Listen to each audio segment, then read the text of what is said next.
Podemos ver cuán plana es esta. Entonces armamos un sistema de comprobación con luz monocromática. Y partimos con luz monocromática en fase y la hacemos pasar por una especie de lupa que se llama el plano óptico, y ese plano lo inclinamos. Lo inclinamos para que la distancia entre la pieza, esta pieza está pulida a espejo, ¿no?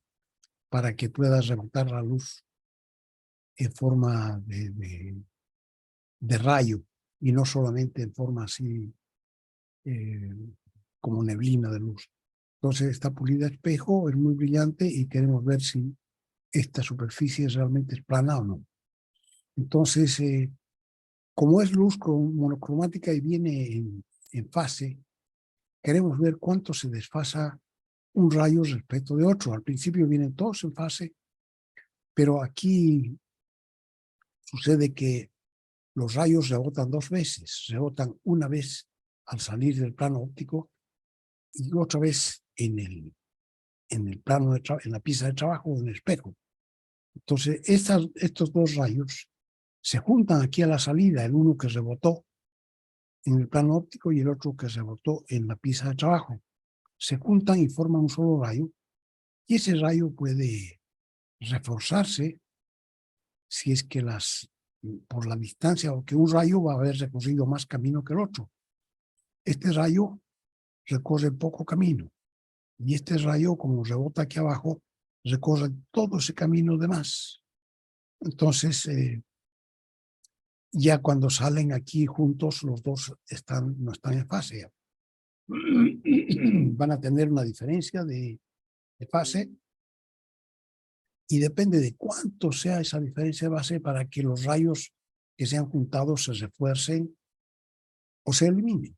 Aquí estamos viendo cuando esta diferencia suma en realidad 1,5 veces la longitud de onda.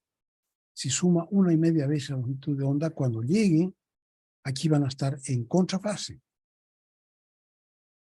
Ya no van a estar en fase como estaban aquí al comienzo estos dos rayos, sino que este rayo que se juntó con la mitad de este y la mitad del otro, están ahora en contrafase y por tanto se anulan. Si nosotros ponemos aquí una película, una placa que sea fotográfica, donde se puedan, como las películas antiguas, ¿no es cierto? O sea, que no se tomaban en una hoja de papel y en esa hoja de papel se marcaban las zonas que tenían luz y las zonas que no tenían luz permanecían entonces oscuras.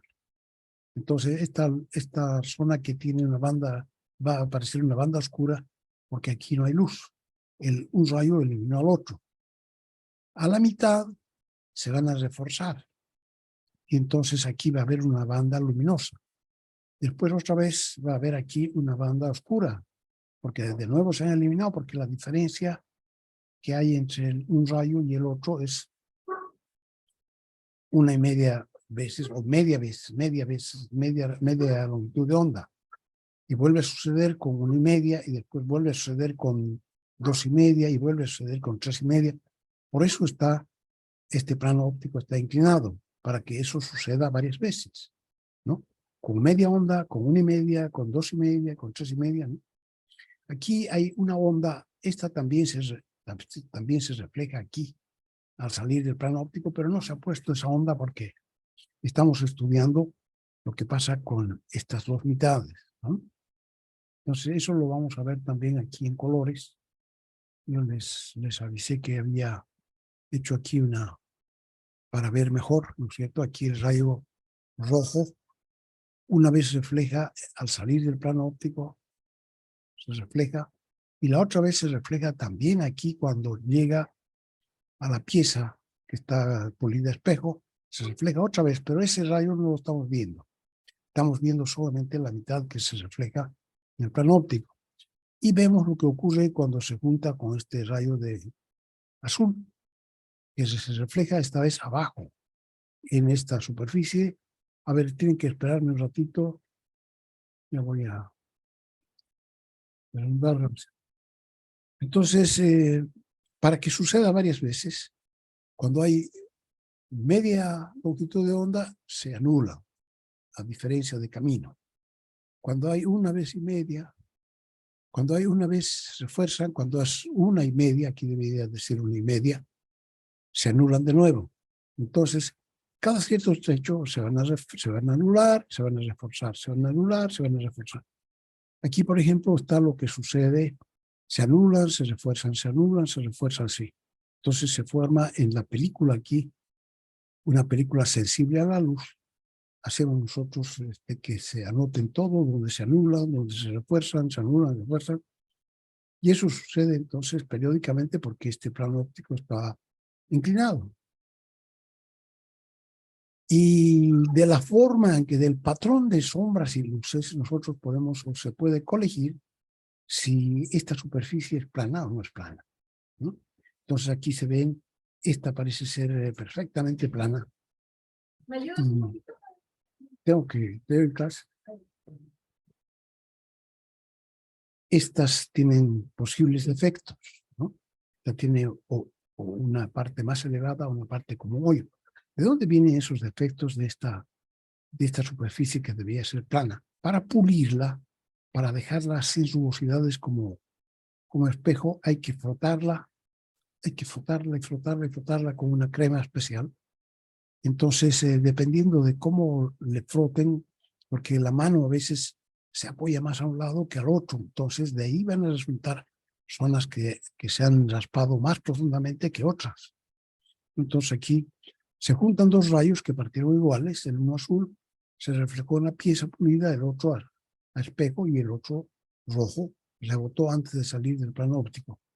En realidad, cada rayo rebota dos veces, ¿no? Pero estamos fijando en esta mitad. La trayectoria del rayo azul es más larga. Como el cristal óptico está inclinado, la diferencia de caminos es variable. Por lo cual, al llegar la película fotográfica dejarán franjas brillantes y oscuras sobre la película sensible. Entonces aquí han puesto,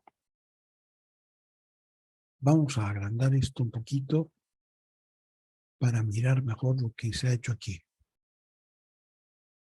Aquí han hecho un patrón de rayas cada media lambda, ¿no? O cada lambda. Entonces, esta pieza que está dibujada aquí debiera ser la pieza pulida a espejo, ¿no? Entonces, cada que se juntan este patrón de estas rayas horizontales, cada vez que se junta con la superficie, se produce una banda oscura.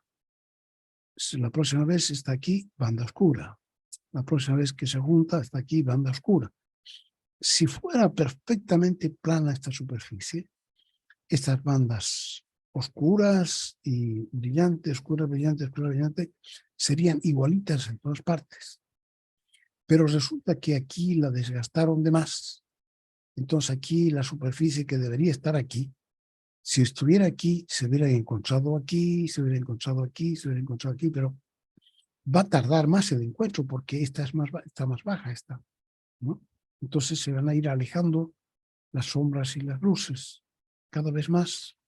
Entonces, de un patrón de luces de esta manera, se puede entender que aquí ha habido un mayor desgaste, ¿no? Entonces, también de la diferencia entre la una y otra se puede saber a cuánto asciende el desgaste y entonces si está dentro de la tolerancia o no, porque estas piezas también tienen su tolerancia. Aquí han hecho lo mismo con otros defectos. Este defecto es que la han pulido más en los extremos, al comienzo y al final. Entonces, el que está manejando eso aprieta más al comienzo y al final, cuando vuelve. Cuando empieza a pulir y cuando deja de pulir, aprieta más, ¿no? Al volver a pulir. Entonces, la superficie va a tener una panza. Y por tanto, el patrón de luces, si no estudia cómo resulta, va a ser así, ¿no? Quiere decir que además esto no es circular, ¿no? Que si nosotros estamos viendo un corte, pero como esto es así en redondo, quiere decir que esta es una cúspide como si fuera un domo, ¿no? Y aquí lo mismo sucede lo mismo, aparece el patrón de luces y sombras que se van acercando y se van alejando, y son además semicirculares por el hecho de que este defecto sería circular en la pieza. En esta pieza no es, en esta pieza el defecto es igual en todas partes, así, recto. Entonces se ven así. Pero en esta pieza, la pieza en realidad se ha deformado en forma circular. Aquí el defecto es transversal. Entonces el patrón de sombras y luces que se ve así. Y esta es la pieza, el defecto de la pieza. En este le han desgastado el extremo izquierdo y el extremo derecho. En esta otra, la parte de adelante y la parte de atrás, y el extremo izquierdo y el extremo derecho. O sea que aquí la deformación en este era como si fuera un cerrito aquí. Ok. Entonces eso, para que entendamos cómo cómo han aprovechado la física para poder también hacer un control de estas piezas que son extremadamente precisas, ¿no? Ya hemos visto que estas piezas que usamos como patrones, los calibres Johansson, no se producen en una metal mecánica cualquiera. Son empresas especiales que están dedicadas a hacer solamente instrumentos. Estos dibujos tratan de explicar el cuerpo del calibre inclinado cada vez, entonces pueden leer aquí también lo que ya les he explicado yo. He tratado de anotarlo ahí, así que léalo. Los que no han terminado de entender ahora pueden leer en este cuadernillo, el T17, versión 3, pueden ver, pueden leer de nuevo hasta que entiendan bien, ¿no? Es interesante. O sea, es interesante en estas cosas la vitalidad que tiene la gente que trabaja en este rubro, igual que en cualquier otro rubro, cómo se las ingenian con lo que existe, a veces desarrollos teóricos o desarrollos que están usándose en otras ramas de la técnica, los aprovechan. Alguien que conoce ambas ramas dice, esto podemos aplicar aquí, y se lo utiliza en la otra rama de técnica, ¿no? Entonces, los físicos utilizan esto para otras cosas. Entonces, aquí en la mecánica se ha aprovechado para ese método que tienen los físicos, se ha aprovechado para ver la planitud de una superficie. Los calibres prismáticos se fabrican en fábricas de instrumentos de medición y de calibración. Detalles de difícil comprensión como el presente difícilmente formarán parte del examen. Esto dice, no voy a preguntar esto en un examen, por supuesto. Simplemente se trata de buscar incentivar la comprensión. O sea, mientras más uno se esfuerza, mientras más comprende, más claras ven las cosas, ¿no? Entonces, los que quieran pueden mirar. La interferometría óptica es, por otra parte, ampliamente utilizada en física, lo cual pueden ustedes comprobar en Internet. Se utiliza en otras cosas. Después, la máquina de medición por coordenadas. Vamos a ver qué dice aquí. Después de esto, para el instrumental. Aquí hay una explicación más larga.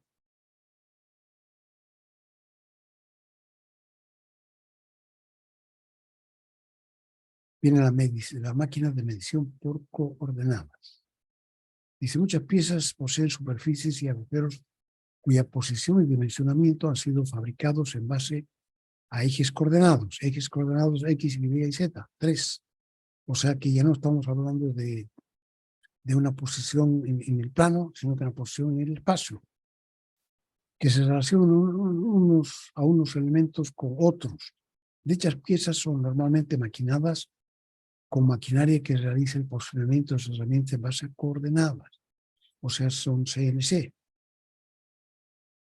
Entonces, ¿cómo se puede verificar el trabajo hecho en la máquina con referencia, con relación a lo que teóricamente debía haberse hecho?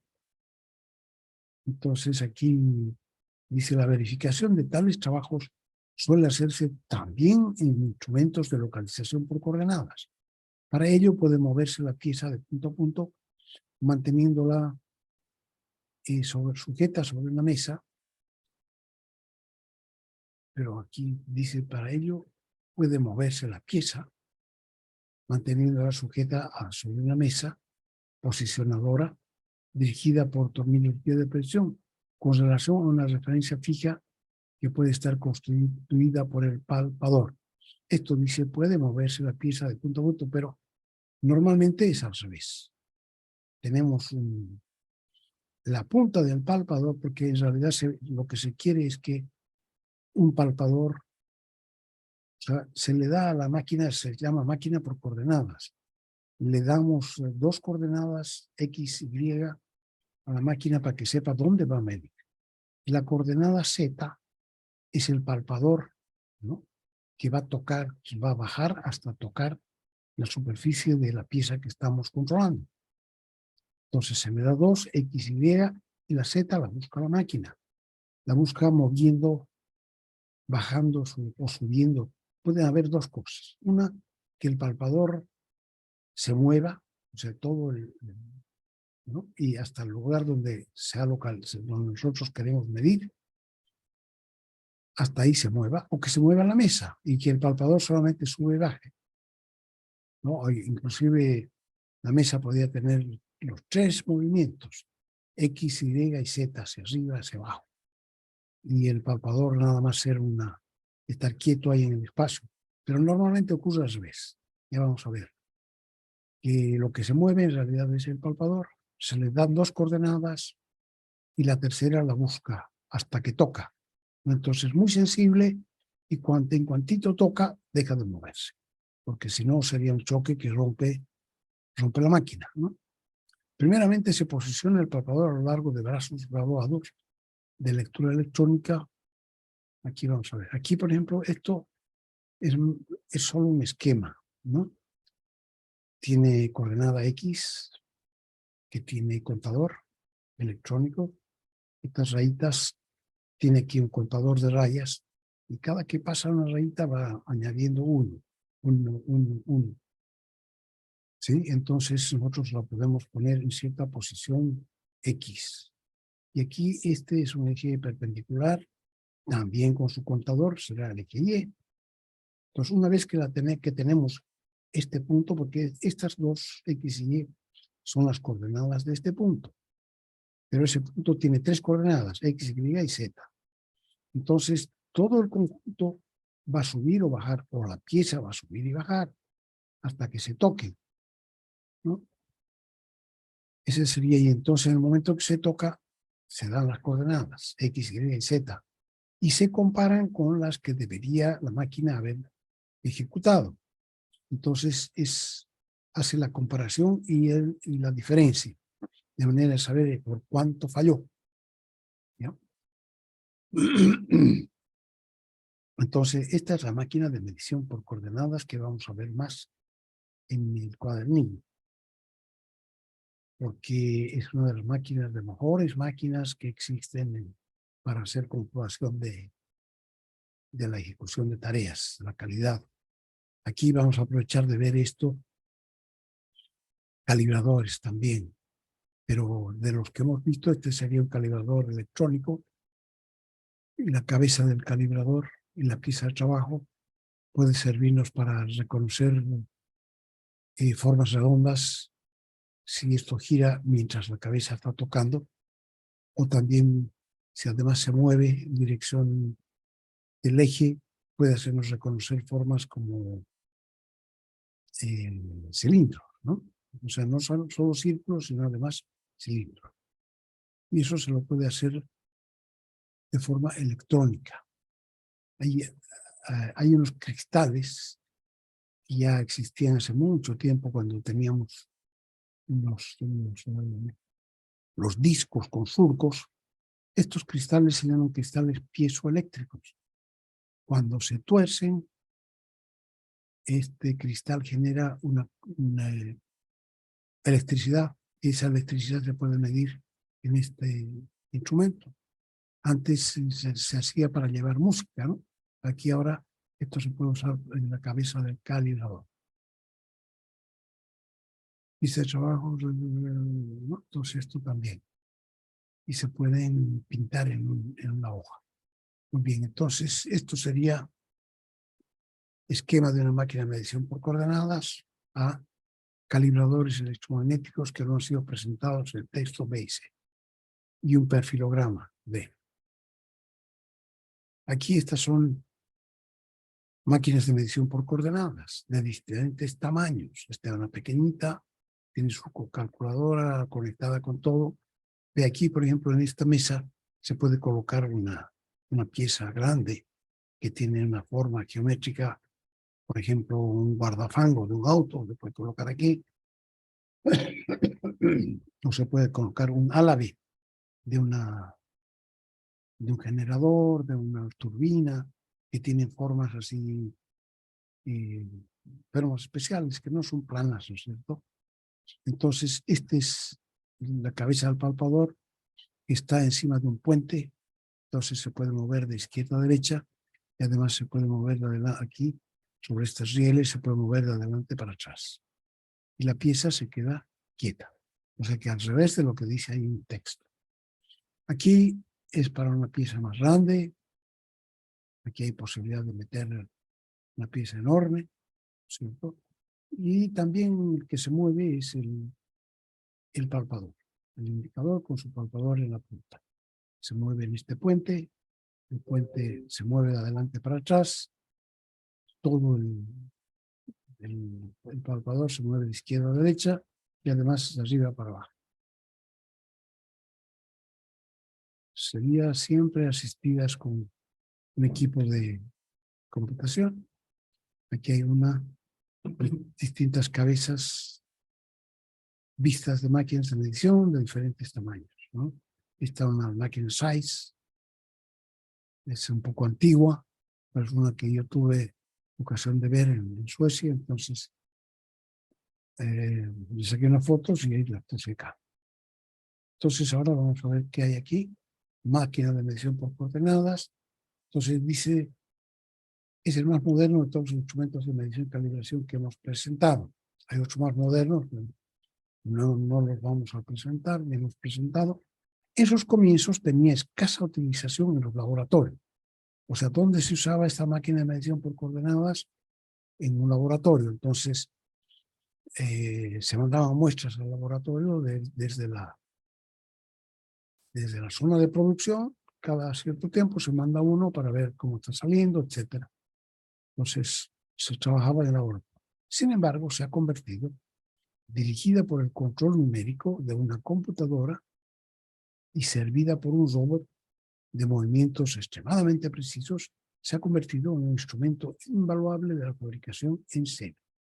O sea que primero salió del laboratorio y se metió en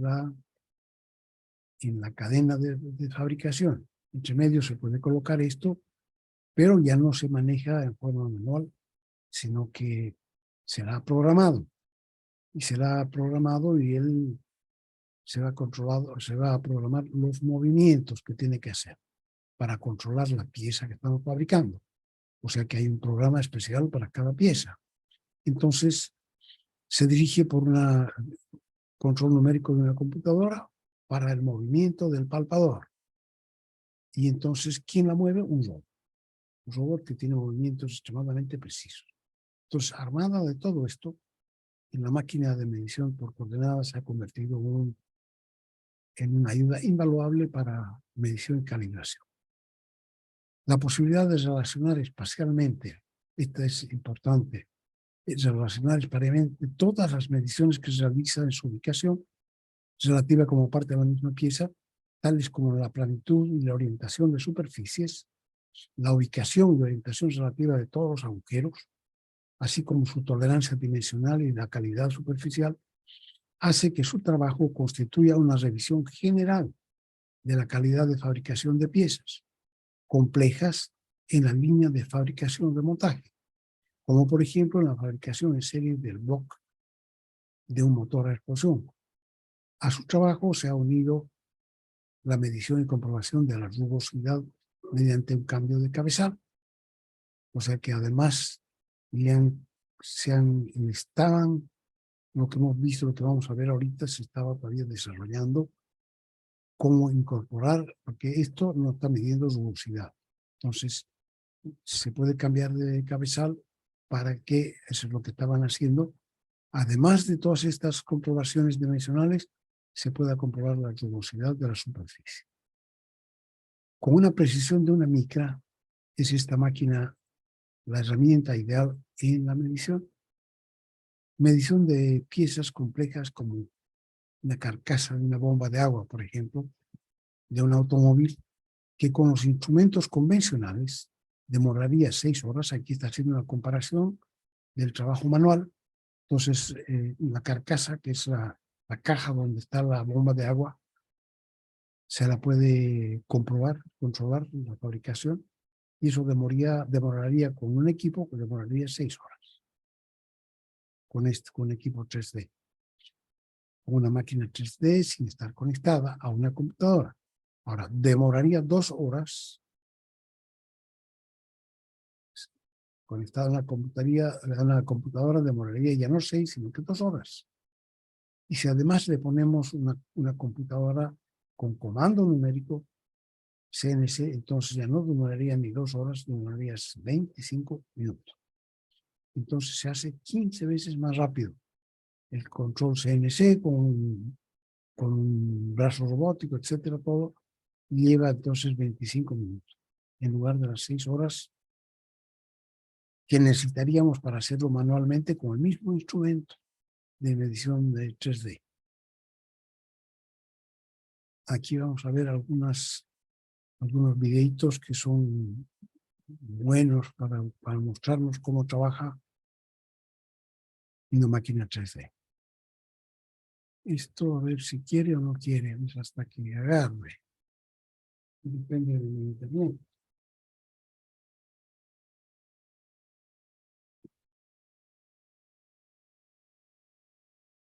¿Quiere o no quiere? Está demorando. Pero ojalá que pueda. Ya vamos a dejar de compartir. Entonces ahora vamos a compartir el sonido, utilizar el clip de video, y lo vamos a volver a conectar y a compartir.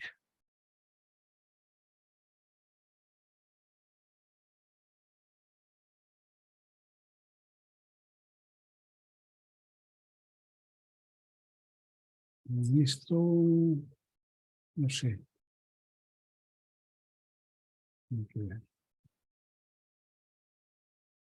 Esto.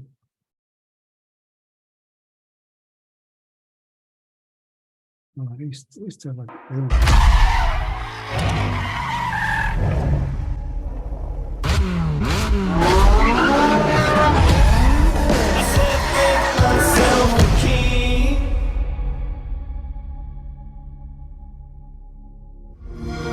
Universidad UDES. Un saludo a todos. Mi nombre es Alfredo Martínez, soy alumno de UDES Universidad en la carrera de Ingeniería Mecánica Automotriz y en esta ocasión les hablaré de la CMM o máquina de medición por coordenadas.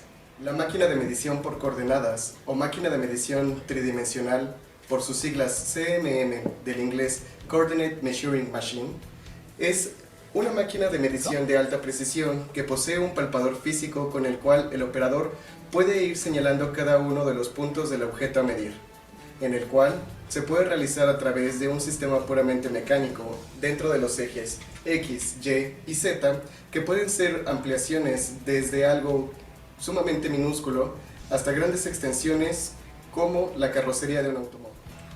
Existe más de un método en el cual la CMM puede encontrar las mediciones adecuadas. Una de ellas es a través de un láser, las más comunes llamadas laser trackers, que se encargan a través de un puncero óptico de chocar con las paredes del objeto a medir y realizar la posición adecuada. Además, existen otras nuevas experimentalizaciones con las cuales se pueden encontrar CMMs que funcionan a través de rayos X. La composición básica de una CMM consta de 4 factores importantes. La primera es la unidad puramente mecánica dentro de la misma máquina, que se encarga de poder realizar movimientos con exacta precisión dentro del volumen de trabajo. La segunda es el manejo de datos y el sistema de control. Es un sistema con una arquitectura distribuida que se encarga de manejar toda la dinámica de la CMM y recaudar los datos dentro de la misma. El tercero es el software de la CMM. Este se encarga de la comunicación de la misma máquina con su exterior y al mismo tiempo con su operador. Y por último, tenemos a los sensores. Los sensores que pueden ser de dos tipos, mecánico electrónico o óptico electrónico. Estos son los encargados de realizar la puntuación para encontrar las coordenadas exactas del objeto a medir. La CMM es una máquina utilizada por los profesionales de la metrología. Se utiliza desde las líneas de ensamblado, preproducción, producción y calidad del mismo, en el cual podemos encontrar diversas situaciones donde la CMM hace el trabajo más eficiente de un metrólogo. Impresionante y minúsculo margen de error de 1/1000 de milímetro hace esta máquina la herramienta ideal para la exacta medición, tan extraordinaria desde un blindaje de un acorazado a algo tan minúsculo como el exacto y preciso instrumental médico. Les agradezco su atención, eso es todo por mi parte, y por favor, no dejen de darle like a este video y apoyarme con mi calificación. Si ustedes necesitan más información acerca de esta gran universidad, los links estarán abajo en la descripción, o pueden usar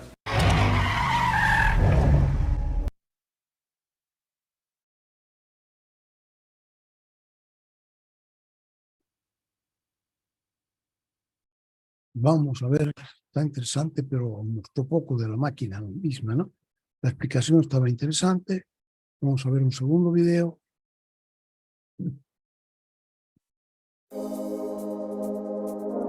El Centro Nacional de Metrología, Información de Metrología Dimensional, cuenta con un laboratorio de máquinas de medición por coordenadas para atender las necesidades de la industria y los laboratorios secundarios. Las dos máquinas de medición por coordenadas instaladas en este laboratorio satisfacen necesidades de gran precisión y de alta confiabilidad.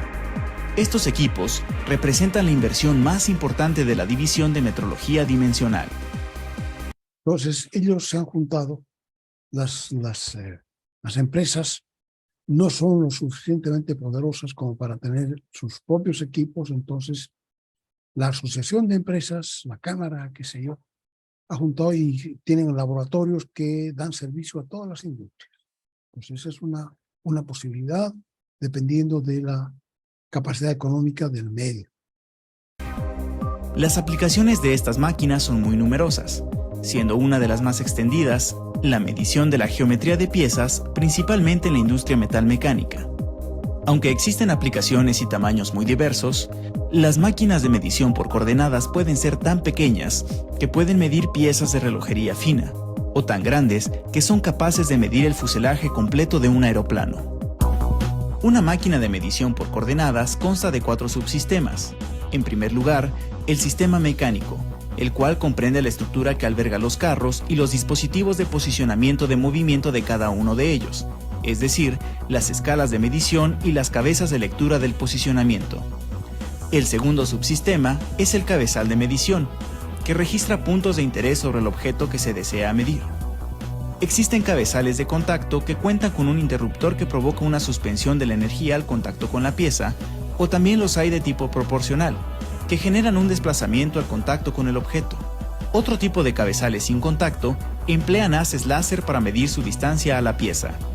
El tercer subsistema es el sistema de mando, que tiene la capacidad de mover la máquina con velocidades y aceleraciones controladas, repetir el posicionamiento con una precisión de micrómetros y hacer compensaciones geométricas. El último subsistema es el software de medición, el cual recibe la información de los puntos palpados y es capaz de generar líneas, superficies y volúmenes de todo tipo con los que se modela la geometría de la pieza. Para realizar algunas mediciones, es necesario apoyarse en métodos de mayor exactitud, como la interferometría a través del uso de un láser. Esto se hace particularmente para la calibración de reglas de pasos o bloques patrón a partir de 300 milímetros, utilizando un palpador de alta sensibilidad con una incertidumbre de 10 nanómetros. Las condiciones ambientales bajo las cuales se efectúa la medición también deben de ser controladas y uniformes. Nuestros laboratorios cuentan con una temperatura de referencia de 20 grados Celsius con una incertidumbre que no supera los 0.2 de grado. En el laboratorio de medición por coordenadas, el CENAM realiza la medición y caracterización de prototipos, patrones y desarrollos de primera generación con geometrías complejas, apoyando a la industria metalmecánica en la medición y caracterización de estos elementos, proporcionando confiabilidad en los patrones y las mediciones de la industria nacional. Asimismo, nuestro personal imparte capacitación y entrenamiento en el uso de estos equipos y realiza la calibración de los mismos in situ, utilizando para ellos los patrones calibrados en el CENAM. En el CENAM, hacemos nuestra labor con gran dedicación y convicción de servicio, poniendo nuestro conocimiento a disposición de la sociedad para soportar e incrementar nuestra competitividad, contribuir al desarrollo sustentable y mejorar la calidad de vida de la población.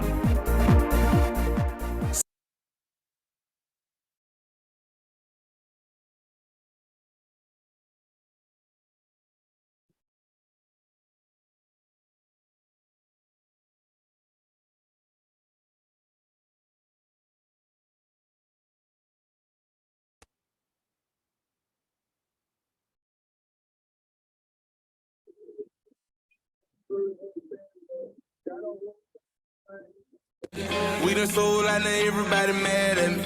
Tell them roll, I know everybody smashing. Get ready, cause you know it about to be a problem. Hey, hope you ready, cause you know it about to be a problem. This the only way we know to go. Squad up, never roll alone. And we gon' ride on forever. We ride out together. Pull up right in your zone. Take over the street, that's how we roll. And we gon' ride on forever. We ride out together. Ride out.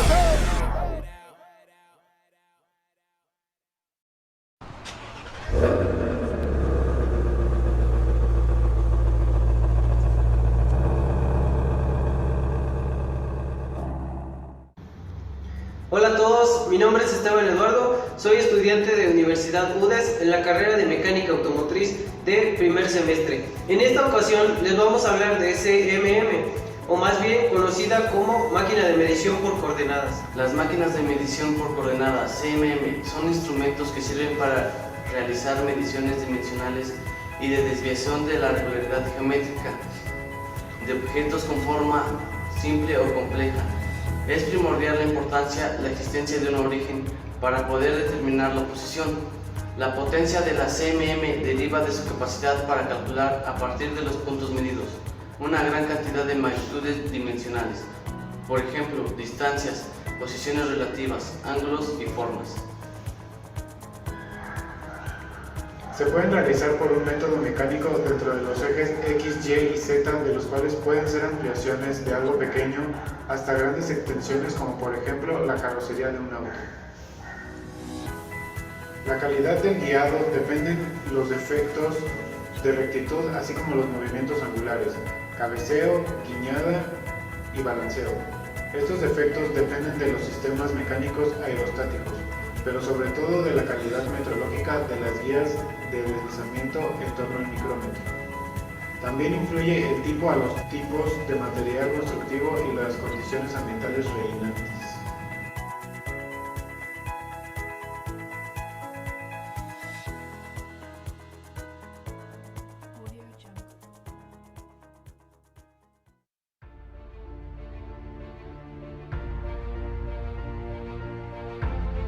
Miren este motor en B.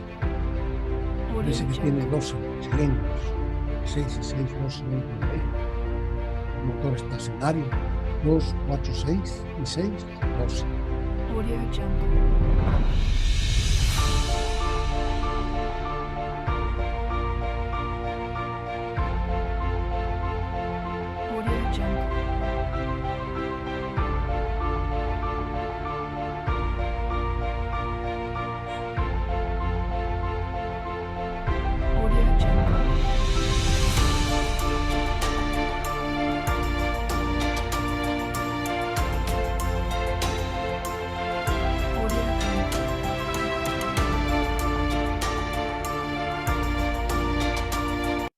A ver, miren un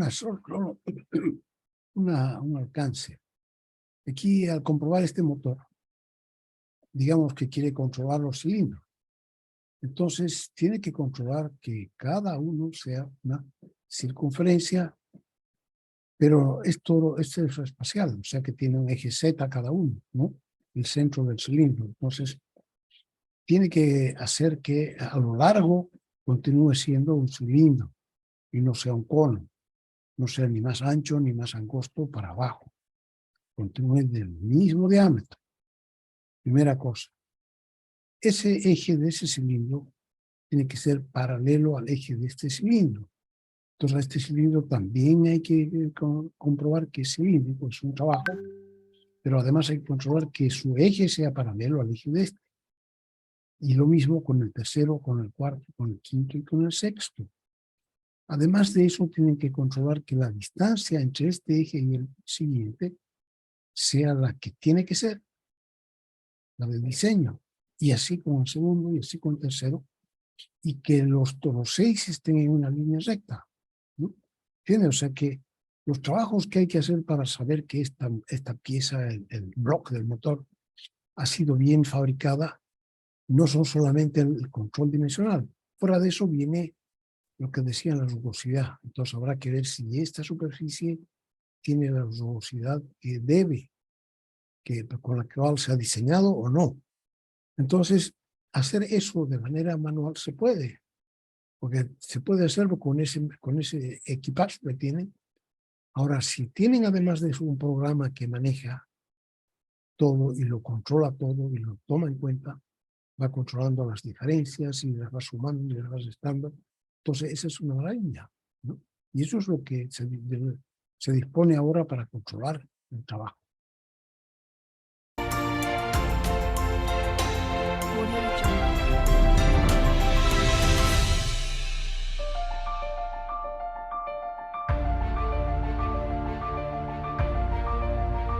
Audio Jungle.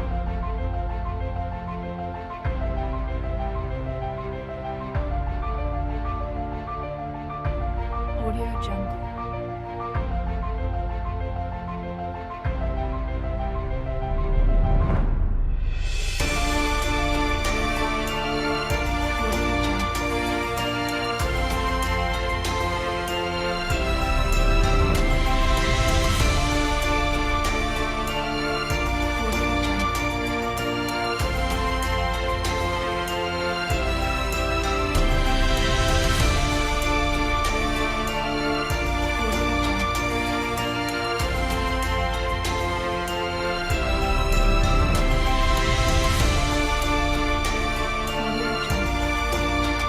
Es un motor estacionario.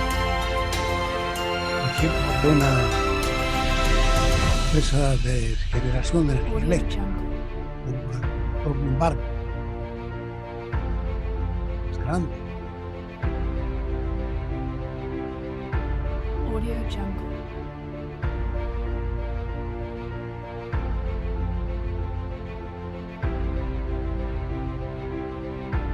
Audio Jungle.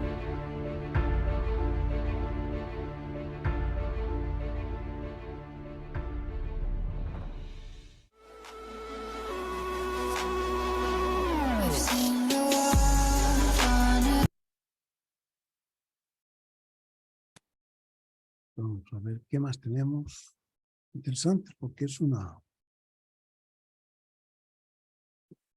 vamos a ver, este es el más bonito, porque es una presentación, un tutorial en una feria en Brasil.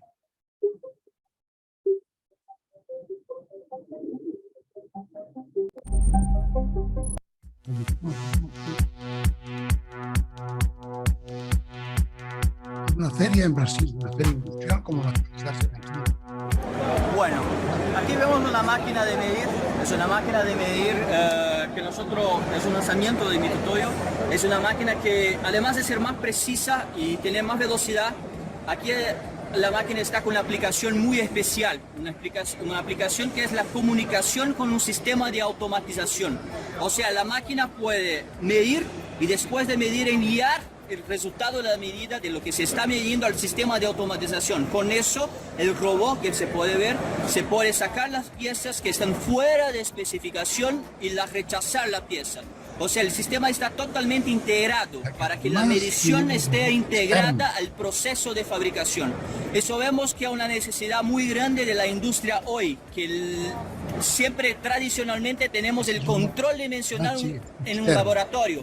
Eso es un nuevo concepto que se está creciendo mucho en Brasil, que es el control dimensional integrado a la producción, integrado al proceso de producción. Mientras estamos produciendo, estamos controlando y enviando los señales para que las piezas malas sean rechazadas. Ok, Regis, me cuentas, creo que esta tiene una novedad que aparte de medir contornos también mide rugosidad. ¿De qué se trata? Sí, verdad. Un otro problema que existe en fábricas que tienen control dimensional es que tiene que medir dimensional y rugosidad, y normalmente en equipos separados, equipos que son distintos. Eso tradicionalmente siempre fue así. Cuando tengo que medir rugosidad hay que tener un rugosímetro y el dimensional en una máquina de medir, una CMM. Hoy mi tutorio tiene una solución que son los dos sistemas integrados. O sea, yo tengo una CMM, una máquina de medir, que se puede medir el dimensional y se puede medir la rugosidad en el mismo equipo. Nosotros vemos al lado ese equipo que está allá. Es una máquina tridimensional que mientras está midiendo el dimensional, está midiendo los agujeros, diámetro, distancias, atrás podemos ver un rugosímetro. La máquina, después de medir todo el dimensional, se cambia al rugosímetro y mide la rugosidad. Y está todo listo, la medición de rugosidad y medición dimensional listo. Eso aumenta mucho la productividad, mucho la velocidad de medición en la industria, que es lo que la industria busca hoy: medir, garantir la calidad y manteniendo la productividad. Eso es la realidad, ¿no es cierto? Se trata de que si aquí está la línea de fabricación, aquí está el taller, el galpón del hall de producción, al lado, sin interrumpir la producción, están las máquinas de control de la calidad. De manera que, o sea, este control de la calidad, digamos que no es una actividad productiva. Actividad productiva es la de la cadena de producción aquí, que va armando o que va fabricando los blocks y los va armando para que queden como un motor completo. Entonces, todo esto que es la línea de control de calidad no debiera ocupar tiempo, porque le está quitando, está haciendo más caro. ¿Cuántos motores se fabrican por día? Entonces, va a depender del control de la calidad, no solamente de lo que puedan hacer en fabricación. Entonces, se trata de que este control de calidad, que es importantísimo, no le quite la eficiencia que puede tener el taller de fabricación. Y eso parece haberse logrado, según dice el tutorio, de esta manera, ¿no? Muy lindo. Entonces se ve que la máquina 3D es una gran ayuda para esos corazones. Regis, y finalmente, ¿qué sectores de la industria están adquiriendo más estos equipos para medir qué tipos de piezas? Principalmente el sector automotivo, el sector de autopiezas, autopartes, que fabrica autopartes, es un sector que se está adquiriendo mucho máquinas de medir y que necesita medir con más velocidad, con más productividad. Entonces, principalmente el sector automotivo de autopartes. Y otros seguimientos que se está creciendo mucho también en Brasil principalmente es la parte de biomecánica, de equipamientos médicos y prótesis, tipos de prótesis, se está creciendo mucho, e industrias plásticas que necesitan medir y medir en grande cantidad.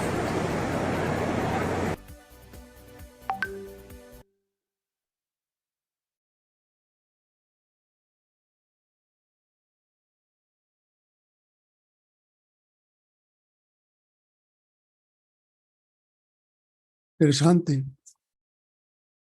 los desarrollos de este equipo 3D, que al principio no parecía tener mucha importancia dentro de lo que es la fabricación, control de fabricación y medición y calibración. Después con los equipamientos accesorios necesarios se convierte en una máquina que le permite.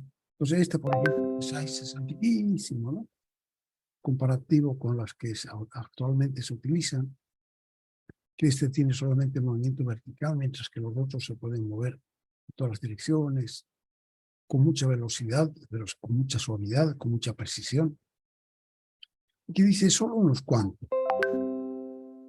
Son innumerables los instrumentos que se utilizan sobre todo para la calibración de productos metalmecánicos, los cuales tienen generalmente un uso más específico, ya sea por los principios en los que se basan o bien por la modificación de sus extremidades para dichos usos, por lo que los presentados en este capítulo deben considerarse solo como una pequeña parte de los mismos.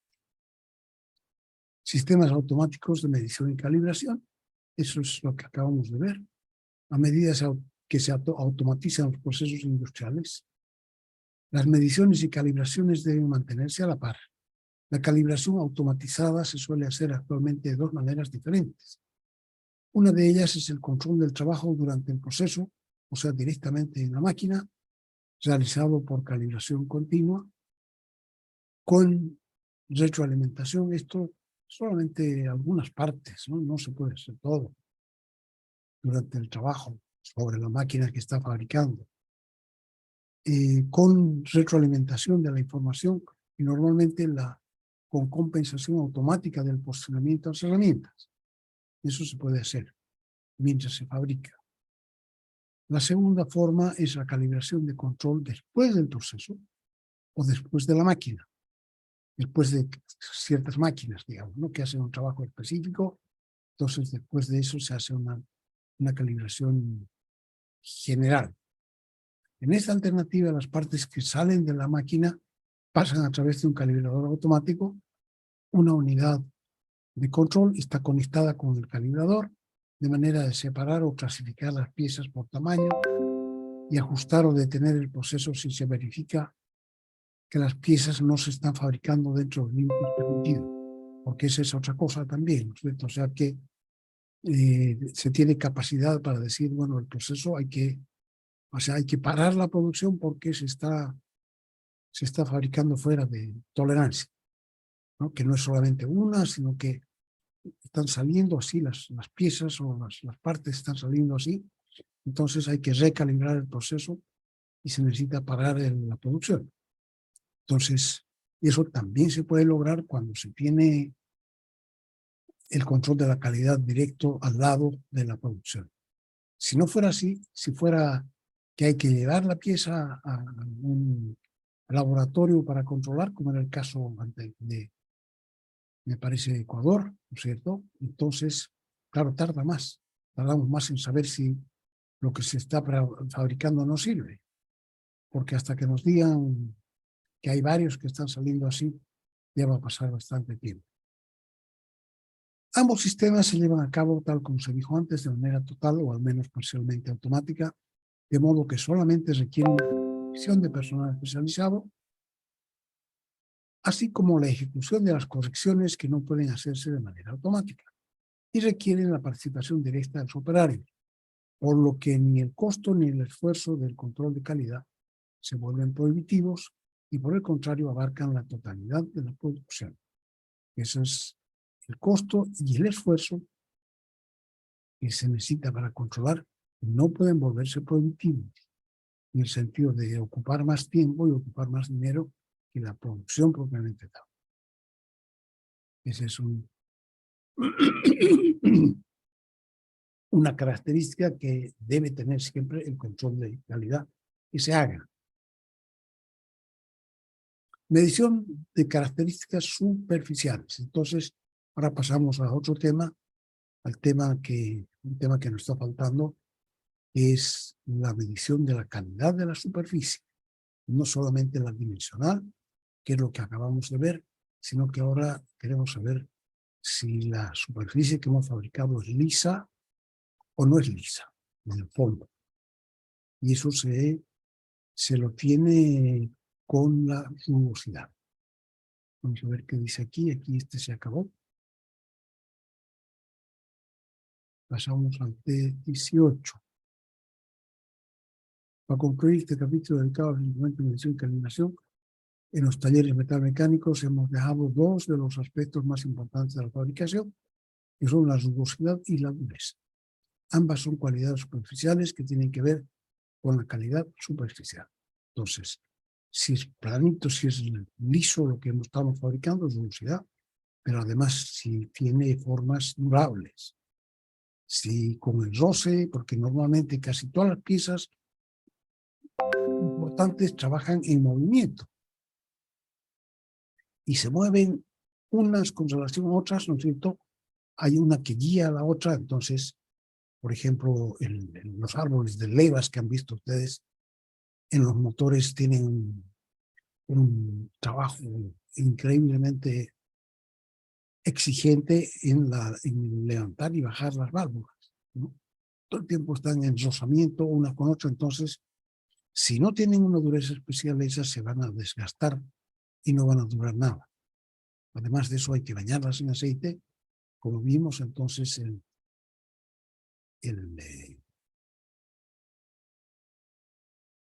todo está cerrado en un ambiente que tiene, en el que el aceite está ahí saltando por todas partes y mojándolo todo, ¿no? Entonces, este es otro aspecto. Rugosidad y dureza son las cosas que vamos a ver. Todavía quiero venir aquí. Medición de características superficiales. Determinadas aplicaciones no solo es importante conocer la calidad dimensional, sino la calidad superficial, que se expresa por una parte en la rugosidad, en otra en la dureza. En la pieza se pueden distinguir la superficie ideal, que es la que corresponde al plano de fabricación, ¿no es cierto? O sea, cuando dibujamos una pieza, eso es lo ideal, bonito. Pero la superficie real, que es la que se obtiene al fabricar la pieza. Hay una diferencia, se pueden distinguir a las dos.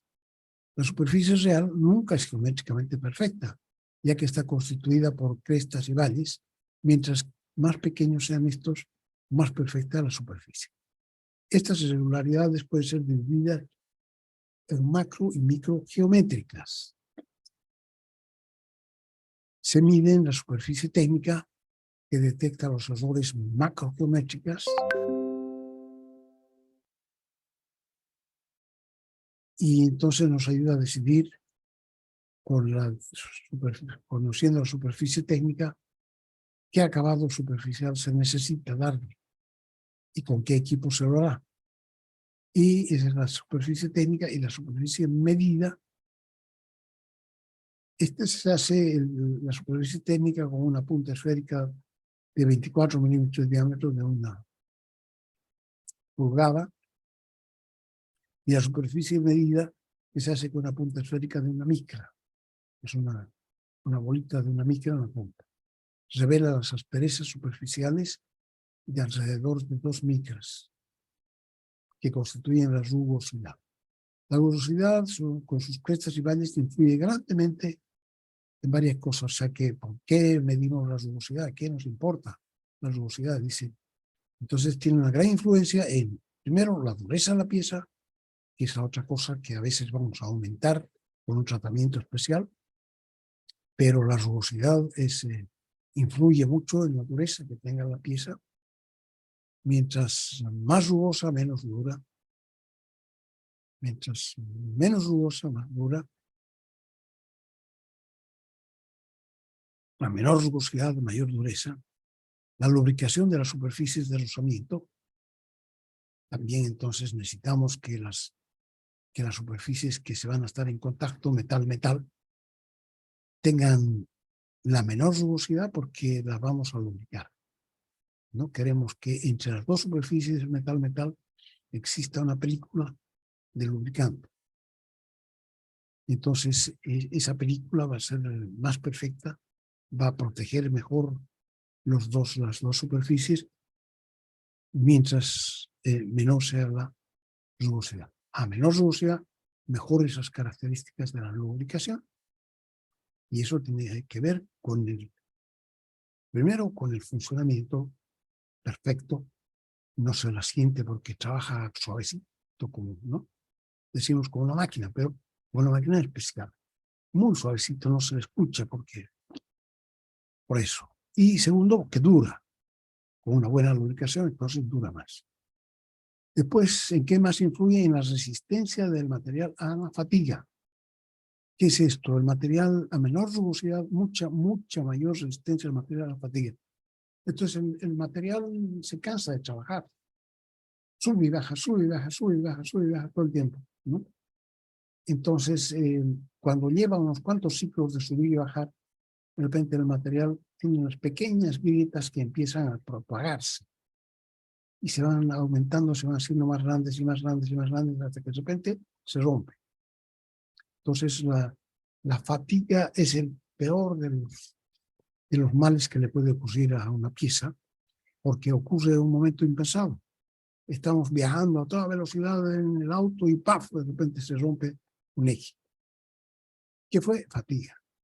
Y esa fatiga nos puede mandar al hospital, ¿no es cierto? Porque fue en el momento que hemos pensado, no nos acabamos de proteger, no sabemos cómo nos vamos a proteger, cómo se va a conducir el vehículo, etcétera. Se pierde todo.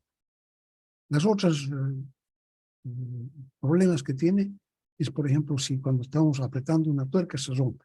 Entonces no hay problema porque no estábamos manejando la máquina, no estaba funcionando, la estábamos armando o desarmando y se rompió. Entonces eso no hace tanto problema como cuando el problema ocurre cuando estaba funcionando. Cuando estaba a toda máquina, entonces ¡pam! Se rompe. Eso es peligroso. Entonces la fatiga. Y resulta que hay ciertos esfuerzos debajo de los cuales no ocurre la fatiga. O sea que puede estar y estar y estar, o sea, trabajando todo el tiempo mientras nos mantengamos debajo de esos esfuerzos. Y eso se llama el límite o la resistencia del material a la fatiga. Y eso es mayor mientras menor la rugosidad. A menor rugosidad, mucha mayor resistencia al material a la fatiga. Si no se diseñara la fatiga, en lugar de tener autos, nosotros tendríamos tanques gruesos de un material muy gordo para que no se fatigue. Entonces, por eso nos interesa también conocer la rugosidad. Es muy importante. Quien sabe, bueno, todos estos aspectos que estamos citando aquí son muy importantes. Rozamiento. También. Y resistencia al material a la corrosión. En algunas partes, algún tipo de piezas están sujetos a corrosión. Y la corrosión es el ataque del medio ambiente, que puede ser líquido, puede ser aéreo, de aire, pero ataque a la superficie de nuestra pieza. Entonces, a menor rugosidad, mayor resistencia del material a la corrosión, porque la corrosión, como es ataque a la superficie, el material con menor rugosidad, si tiene una superficie lisa, tiene también la menor cantidad de superficie. En cambio, si tiene como una sierra, sube y baja, tiene la misma forma, pero es sube y baja, esa tiene una superficie mayor. Por lo tanto, el ataque del ácido, lo que fuera, va a ser también mayor. Entonces, mientras a menor rugosidad, menor superficie expuesta y mayor resistencia del material a la corrosión. Entonces, esos son la dureza, la lubricación, la fatiga y la corrosión. Son 4 aspectos que son muy importantes para la importancia de la rugosidad. De manera que, por ello, resulta imprescindible especificar y controlar también la rugosidad en aquellos casos en que la pieza vaya a estar sometida a alguna de las solicitaciones indicadas más arriba, siempre que la importancia de la pieza lo justifique, ¿no? Sea de vida o muerte, por ejemplo, ¿no? El fuselaje de un avión. Si se fatiga cuando estamos volando, entonces, chao avión.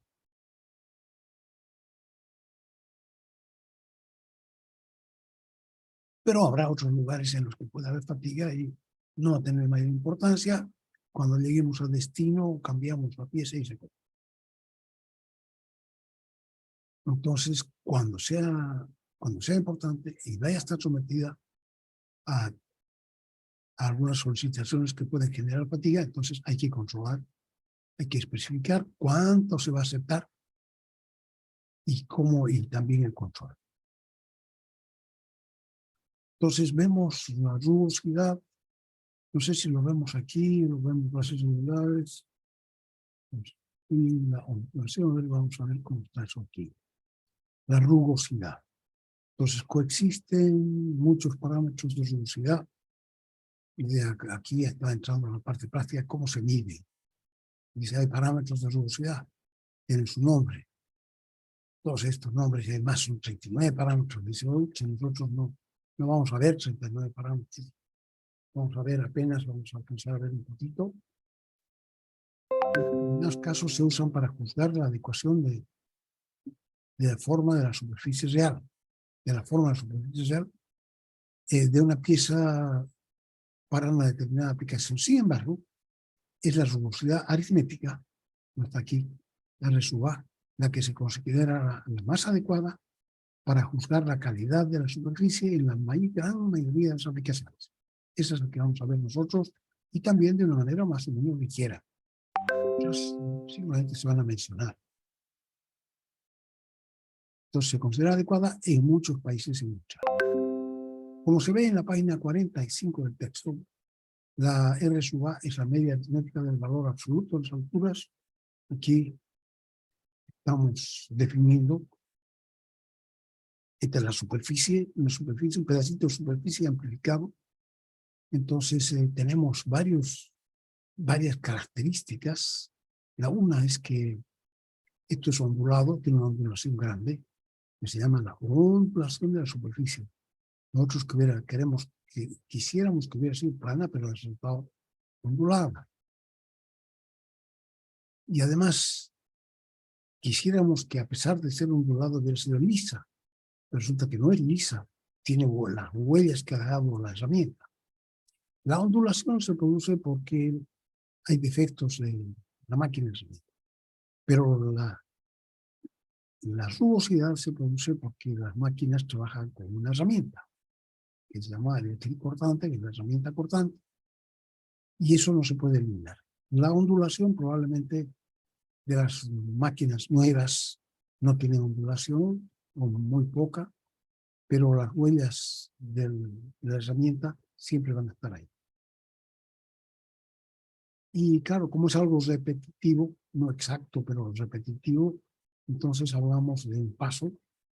El paso, la ondulación tiene un paso. Cuando se repite, y la rugosidad tiene también un paso, ¿no? Es mucho más chiquitito. Además, tienen una orientación que es perpendicular, pues que es la orientación de las huellas hace que si nosotros medimos en esa dirección, no se mida la rugosidad, porque la rugosidad hay que medirla, va a ser aquí los valles y las puntas dejadas por la herramienta, eso van a ser la rugosidad. Aquí hay que leer todo esto, ver ampliación del perfil de la superficie. Entonces va a haber un palpador que va a pasar por aquí y va a medir la rugosidad aritmética. Antes se medía y se mide, todavía se sigue midiendo la rugosidad, la media de la raíz cuadrada de los cuadrados de las alturas y valles. Aquí si Y raya, aquí apenas se alcanza a ver el Y raya, no me dio más el Word. Y raya es la altura media, ¿no? Entonces, si la altura de cada uno de estos valles puede ser negativa, puede ser positiva, negativa está más abajo, Y subí está más abajo que Y raya, y positiva si es más grande, ¿no es cierto? Entonces, el error puede ser positivo o puede ser negativo, dependiendo si se trata de valles o cumbres. Valles, cumbres, valle, cumbre, por donde ha pasado la herramienta.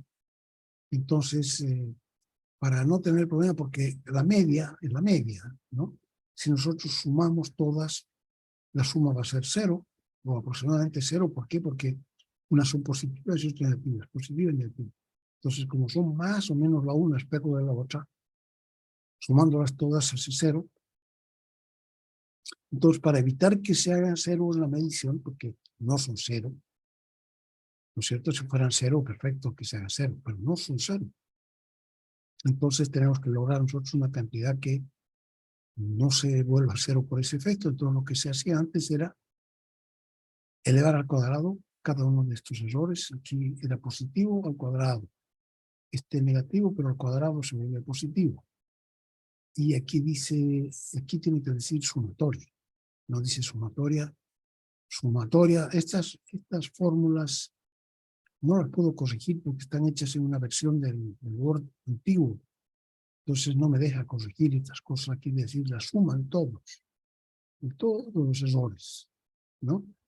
1, 2, 3, 4, 5. Si sumamos, si cada uno lo llevamos al cuadrado y lo sumamos todos y lo dividimos por el número de veces que estamos trabajando, de errores, entonces tenemos el cuadrado medio. Ahora, si eso le sacamos la raíz, tendríamos R sub t, que ya es lineal. Entonces, con esto, R sub t no va a ser prácticamente 0, sino que va a tener un valor, porque hemos elevado al cuadrado para que no se anule. Entonces, la medición ahora que se hace resulta que esto, como está al cuadrado, resulta ser medio exagerado para lo que nosotros quisiéramos que nos indique. Entonces, ahora se puede trabajar también así en lugar de trabajar con un cuadrado para eliminar los positivos y negativos, podemos trabajar con el valor absoluto. Y el valor absoluto es siempre positivo. Entonces, el valor absoluto en cada uno de estos se suma, se integra o se suma. Integran si es un continuo, se suma si tenemos varios como aquí arriba, ¿no? Se suma y se dividen y 1 y 2 y 3 en valor absoluto. Y eso se divide por el número de casos. Entonces, eso se llama la rugosidad aritmética. Y el largo L, entonces esto es la integral de 0 a L, ¿no? Desde aquí hasta aquí. Dividido por L, entonces esa es la media.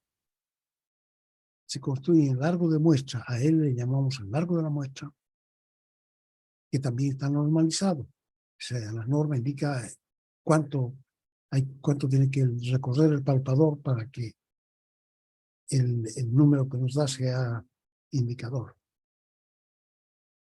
En general, RT es de alrededor del 11% más grande que el SUA, por lo cual entrega un valor exagerado en las imperfecciones de la superficie. El rugosímetro, que es la máquina con la cual se mide la rugosidad. Aquí pueden leer la descripción del rugosímetro. Tiene una mesa, o sea, el rugosímetro, vamos a ver, miren, este es de bolsillo. Este rugosímetro actual tiene aquí la punta de la y se mueve por toda aquí esta es la pieza, esta es la cabeza de medición, y en la punta de la cabeza de medición está esto, que es una agujita del palpador que va a recorrer todas las imperfecciones. Va a recorrer, tiene que recorrer así, en dirección perpendicular a la dirección, a la orientación de las huellas.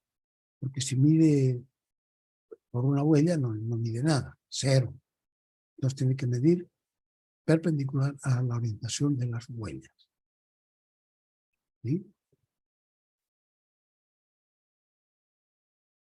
Entonces, aquí las huellas tienen que, este palpador, esta cabezal de medición se va a mover una distancia L, que hemos dicho cuánto tiene que moverse para que nosotros saquemos el promedio. Entonces, en dirección axial se va a mover porque parece que las huellas están así. ¿No? Entonces, fuera de eso, tiene esta columna que nos permite llegar en cualquier parte del cabezal de medición. Tiene una mesa de mediciones que nos permite sujetar bien cualquier pieza que se vaya a medir, cuya rugosidad se vaya a medir. Tiene una terminal que nos ayuda a procesar matemáticamente todas las mediciones, que pueden ser una integración numérica, y tiene también la posibilidad de sacar un perfilograma de la rugosidad de la superficie y darnos entonces también el valor de R. Aquí, por ejemplo, este aparatito nos da R sub A y nos da R sub T, nos puede dar lo que queramos. Todos los parámetros de medición se miden aquí con esto. Entonces, R sub A 1,5 micras. Y distintas cosas, ¿no? O sea que lo que interesa ver es que hay distintos equipos. Hay un equipo de mesa, esto tiene que estar encima de una mesa de laboratorio, y este equipo nos permite entrar al taller donde estamos midiendo un arreglo que han hecho. Queremos ver la velocidad del eje que le han puesto para ver si es adecuada. Entonces llevamos esto y lo colocamos encima del eje. Medición, y aquí viene la dureza, entonces ya podemos irnos aquí. Entonces, como se ve, R sub A es la media aritmética del valor absoluto de las alturas de las crestas y valles. El sistema de la línea media, medidas desde la línea media del perfil de rugosidad. Y este es un sistema, el sistema de la línea media o sistema M, se basa en la línea paralela a la dirección general del perfil, que hace que la suma de las áreas que quedan por encima sea igual a la suma de las áreas que quedan por debajo, ¿no? O sea que esto es cero, ¿cierto? Porque las sumas por encima, las áreas van a ser positivas, las que están por debajo van a ser negativas. Entonces, si las sumamos, nos da 0. Ese es el sistema M, de la línea media. Esto se explica muy bien en el siguiente video. Vamos a mirar a ver qué dice. Este es un poco largo, pero nos interesa también mirar.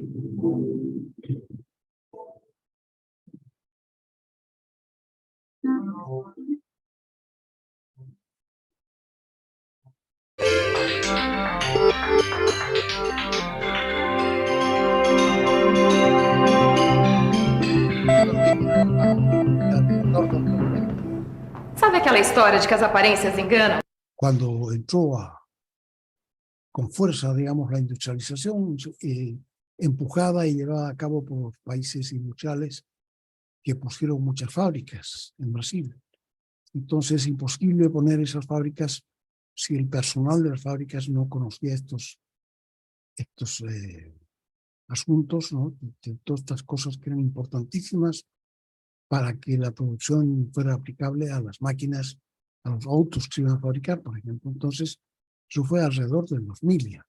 Tuvo Brasil la suerte de tener un mercado grande donde hubo interés de las fábricas grandes de automóviles de ir para allá. Entonces, también ellas se ocuparon de hacer cursos para todo el personal, y eso ocurrió alrededor del año 2000. Entonces, ahí vamos a ver un poquito, esto dura 12 minutos, vamos a ver un poquito cuando están hablando de la rugosidad. Você vai ver o quanto isso é verdadeiro no mundo da mecânica. Na teleaula de hoje, você vai aprender que o estudo dessas irregularidades, ou melhor, da rugosidade, é fundamental para se conseguir qualidade na mecânica. E agora atenção, porque a nossa teleaula já está começando.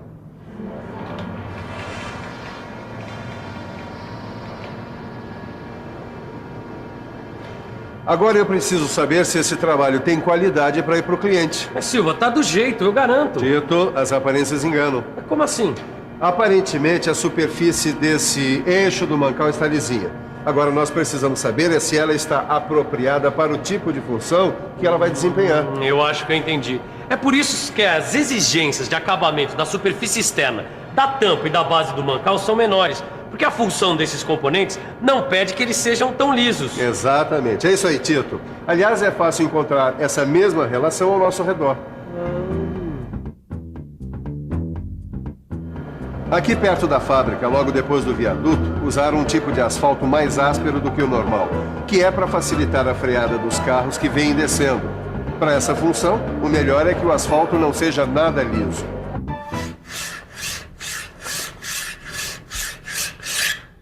Taliba, só que em outras funções é bom que a superfície esteja bastante lisa. É o caso dessas peças que eu estou aprontando para você levar lá para sua fábrica. Sei. E é complicado deixar bem lisa, Ananias? Não, não é complicado. Agora, a produção de superfícies lisas é sempre mais cara. Você está com pressa? Não, imagina. Eu até cheguei mais cedo para dar uma espiada aí no teu trabalho e aprender um pouco.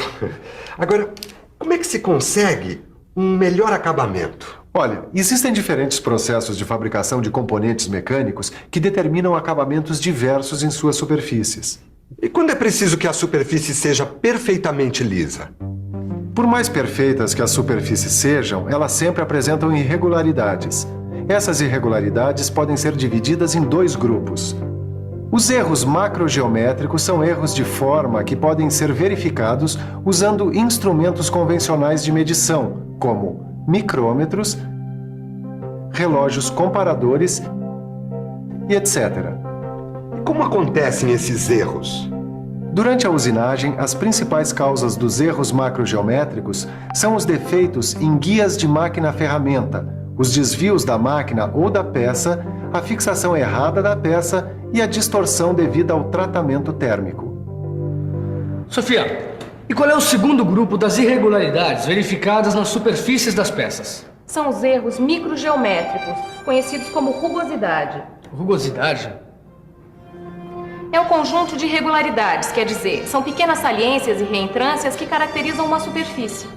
Essas irregularidades podem ser avaliadas com aparelhos eletrônicos como esse rugosímetro aqui. E qual é a importância da rugosidade para a mecânica?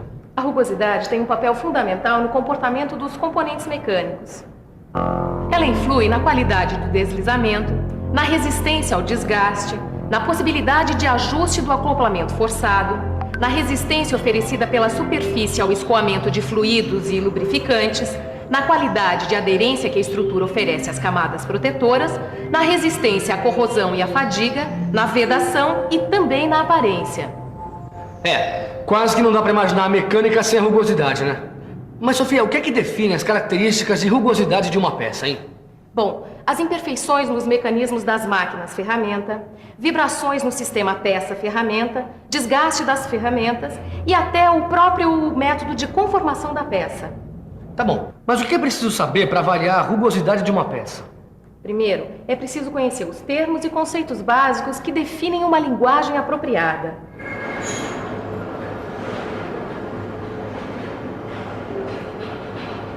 Silva, você conhece esses termos e conceitos básicos? Olha, Tito, eu te confesso que aprendi isso há pouco tempo. O primeiro conceito é o de superfície geométrica. É a superfície ideal estabelecida no projeto, sem erros de forma e acabamento. É bem diferente do segundo conceito, o de superfície real. É a superfície que limita o corpo e o separa do meio que o envolve com todas as irregularidades deixadas pelo método usado na sua produção. Mas ainda tem outro conceito, que é o de superfície efetiva. É a superfície avaliada pela técnica de medição. Só que os diferentes sistemas de medição podem resultar em diferentes superfícies efetivas. Mas além dos conceitos de superfície, ainda existem os conceitos de perfil. E como é que é isso, Ananias? Bom, o primeiro é o perfil geométrico. É a intersecção da superfície geométrica com um plano perpendicular, resultando uma linha reta. Isso é diferente do perfil real. Ele é a interseção da superfície real com um plano perpendicular imaginário que corta a superfície deixada pelo método de usinagem e produz uma linha irregular. Isso aqui tá parecendo exame médico. Parece, mas não é. Esse aqui é o perfil efetivo. É a imagem aproximada do perfil real, obtida por meio de um instrumento de avaliação, o rugosímetro, mas sem filtrar as ondulações. Mas e se filtrar as ondulações? Bom, aí a gente vai ter esse perfil de rugosidade. Ele é obtido a partir do perfil efetivo, através de um instrumento de avaliação, o rugosímetro, mas depois de uma filtragem. Assim, é possível eliminar a ondulação própria da peça. Então quer dizer que sem a filtragem, o traçado de rugosidade recebe interferência do formato da peça. E com a filtragem, podemos avaliar apenas a rugosidade livres do formato da peça, é isso? Exatamente. E será que você não se lembra dos elementos que fazem a composição da superfície? Lembrar eu lembro, mas... Vamos pensar um pouco? Vamos pensar um pouco. Deixa eu ver. O primeiro elemento é a rugosidade ou textura primária, que é o conjunto das irregularidades provocadas pelo processo de produção. E tem também a ondulação ou textura secundária, que é o conjunto das irregularidades causadas por vibrações do sistema de produção ou tratamento térmico. A orientação das irregularidades é a direção geral dos componentes da textura. Agora, o passo das irregularidades é a média das distâncias entre as saliências, sendo que D1 é o passo das irregularidades da textura primária e D2 é o passo das irregularidades da textura secundária. E para fechar, o último elemento é a altura das irregularidades das texturas primárias. Silva, deixa eu medir a rugosidade dessa peça aqui com ondulações. Mas antes você precisa conhecer alguns critérios para avaliar a rugosidade. Mas que critérios? Um deles é o comprimento de amostragem, também chamado de cut-off, que é um termo inglês. Mas como assim? Toma-se o perfil efetivo de uma superfície num comprimento LT, que é o comprimento total de avaliação. Dentro dele chamamos o comprimento LE de comprimento de amostragem. O comprimento de amostragem em aparelhos como esse rugosímetro ou cut-off não deve ser confundido com a distância percorrida pelo apalpador sobre a superfície LT, ou seja, comprimento total. É recomendado pela norma ISO que os rugosímetros devam medir 5 comprimentos de amostragem e indicar o valor médio. Então a distância percorrida pelo apalpador deverá ser igual a 5 LE, mais a distância para atingir a velocidade de medição LV e para a parada do apalpador LN. Agora, como o perfil apresenta rugosidade e ondulação, o comprimento de amostragem filtra a ondulação. Sabe, Ananias, eu só não entendi como é que esse comprimento de amostragem filtra a ondulação. Olha, é bem fácil, tá, Taliba? Olha, imagina que essa folha de amianto aqui represente a peça que vai ter a sua rugosidade avaliada. Imagine que esta ondulação seja a ondulação da superfície da peça. Trabalhando com trechos da superfície, é como se o cut-off filtrasse a ondulação e acabasse com a sua interferência. Assim, a ondulação não entra na medição que se faz da rugosidade. Muito bom esse negócio do cut-off, filtrar a ondulação. Assim, dá para avaliar a rugosidade e nada mais. É bom mesmo, Caio. Mas para fazer uma boa medição, você tem que levar em conta os sistemas de medição da rugosidade superficial. E quais são esses sistemas? São usados 2 sistemas básicos de medida. O da linha média M, que é usado em vários países, inclusive no Brasil, e o da linha envolvente E. Então me diz como é que é esse sistema M é utilizado aqui no Brasil. Olha, Caio, no sistema de linha média ou sistema M, todas as grandezas de medição da rugosidade são definidas a partir do seguinte conceito de linha média. Linha média é a linha paralela à direção geral do perfil, do comprimento da amostragem, de tal modo que a soma das áreas superiores, compreendidas entre ela e o perfil efetivo, seja igual à soma das áreas inferiores, do comprimento da amostragem L. Entendi. Quer dizer que a soma de A1 e A2, que são as áreas que ficam acima da linha média, é igual a A3, que é a área que fica abaixo da linha média. É isso mesmo, Caio. Pelo jeito você entendeu tudo direitinho. E se você também quer entender tudo e não deixar nada para trás, então fique de olho na revisão. E atenção, se liga aí que é hora da revisão.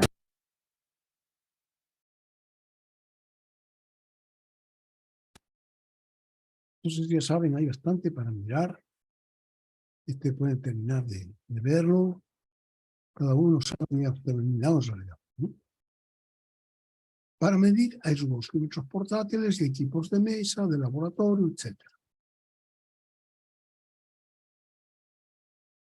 Mi tutorial, espérame, tengo que dejar los 2. Vamos a ver aquí muy cortito.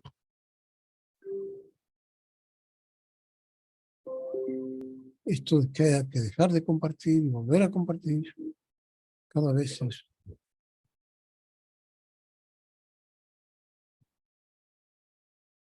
Sal de ahí. Me tapan algo.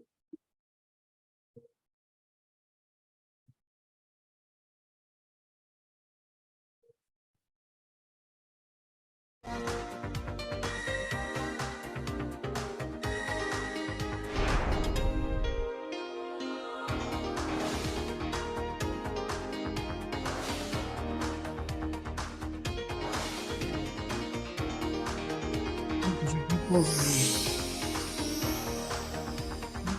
hoy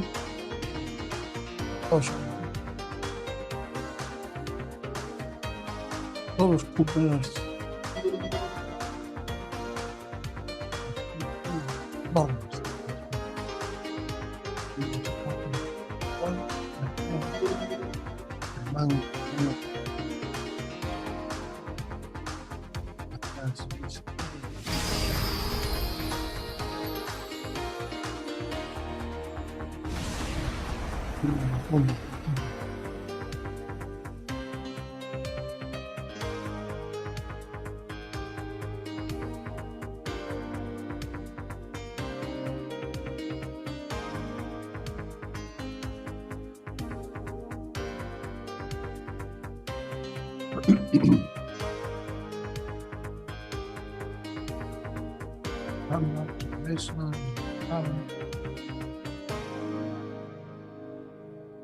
un tiempo de medicina cabeza no están.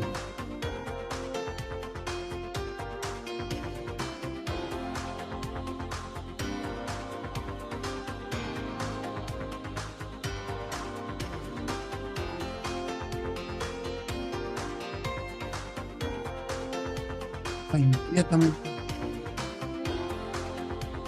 a la medicina real.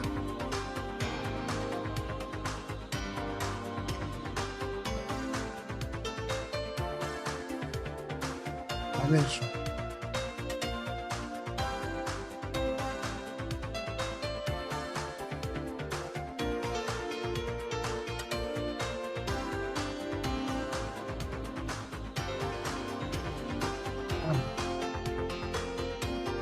Claro.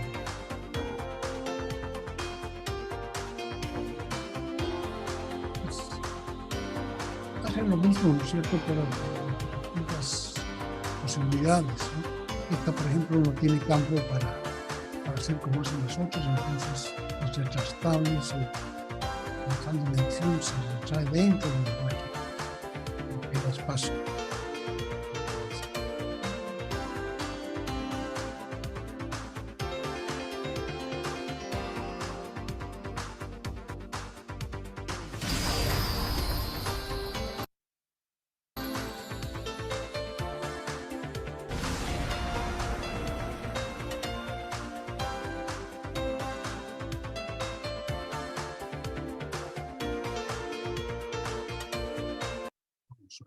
Aquí.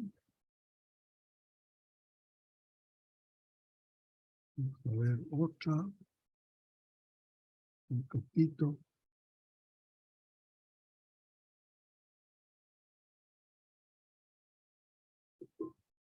Surface Roughness Pacer เครื่องวัดความหยาบผิวโมเดลนิติโตโย SV 3000ใช้วัดความหยาบของผิววัสดุ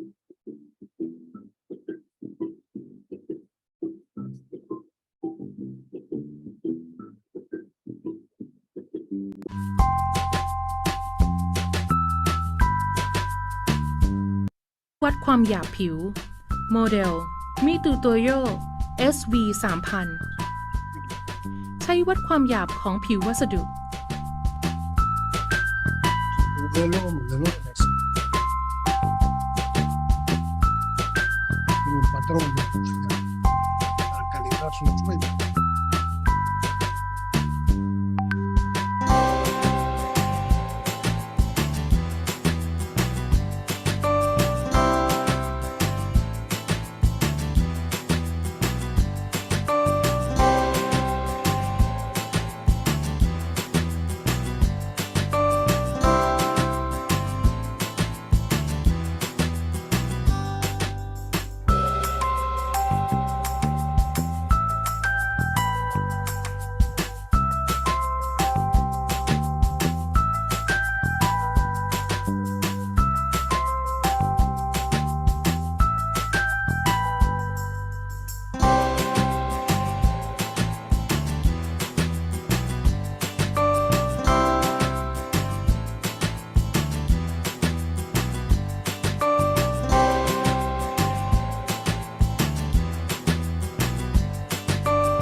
Si existe el convencimiento de la rugosidad es fundamental en el comportamiento de los, como ya hemos visto, ¿no?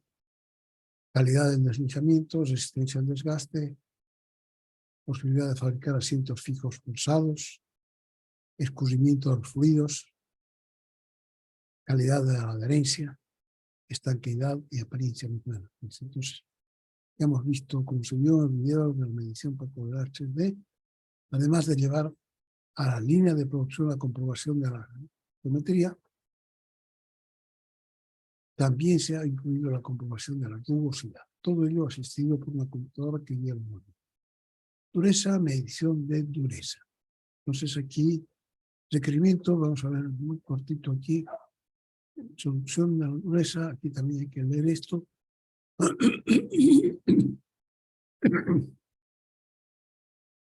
No es posible medir la dureza del cuerpo utilizando una unidad absoluta. Los métodos existentes son todos comparativos y pueden clasificarse en tres grupos.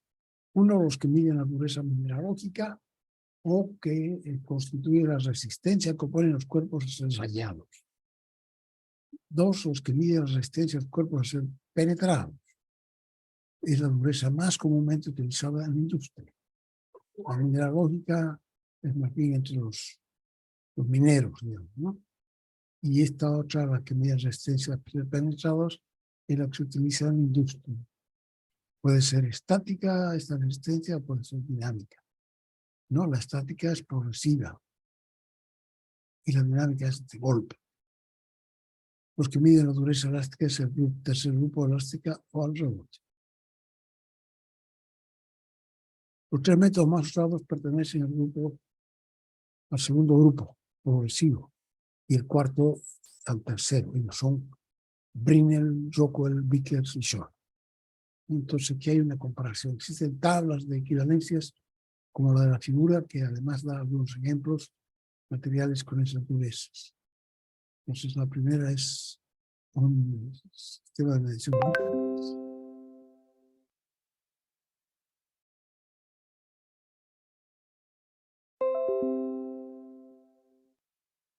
Entonces Vickers, Brinell, Rockwell, Moss y Short.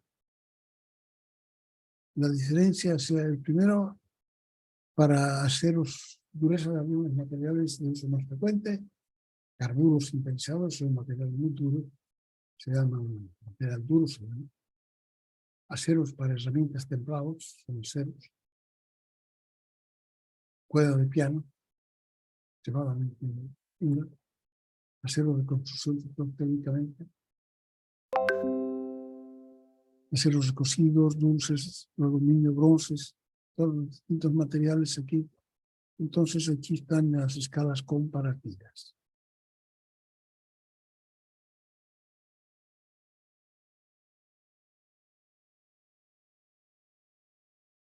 La dureza mineralógica, dice, es establecida en 1820 por el señor Mohs.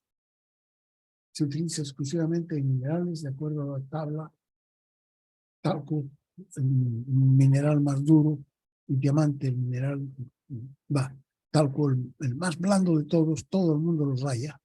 Entonces esto es una dureza mineralógica al rayado. ¿Quién raya a quién? El talco es el más blando, todo el mundo lo raya en talco.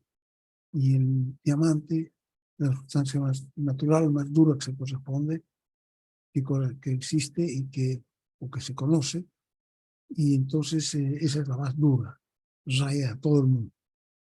Número 10. Entonces es interesante el sistema de unidades de la mineralógica, este es aquí. Sin embargo, el mayor inconveniente que yo le encuentro es que la distancia entre una mineral y otro no es lo mismo. Por ejemplo, aquí entre el feldespato y la batita, el espatoflúor y la calcita casi no hay diferencia. Pero sí entre el diamante y el corinón, cuarzo.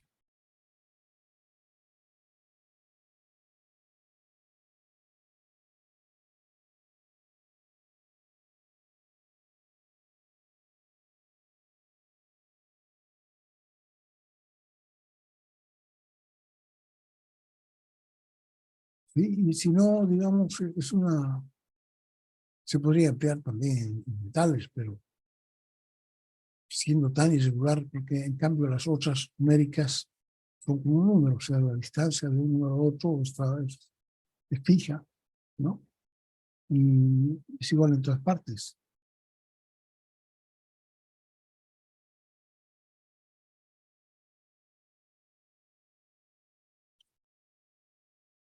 Entonces, la dureza mineralógica es esa. El ensayo a la lima es otro que está fuera de concurso, digamos, porque no es ninguno de esos, pero se suele utilizar en muchos talleres. Dice, es más simple y útil para tener una idea aproximada de la dureza obtenida por temple y herramientas con piezas cementadas. Está sujeto a errores de subjetividad y no da resultados numéricos. Se basa en que, con cierta aproximación, se puede admitir que las piezas a las que no raya la lima tienen una dureza superior al 60 RoC, más de 600 dureza Brinner,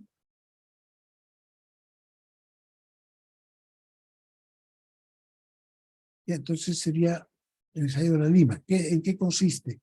Muchas empresas que no tienen capacidad económica, que no quieren hacer la inversión de de comprar un durómetro, entonces sí tienen en el taller una lima para, ¿no? Que es para trabajar manualmente la superficie.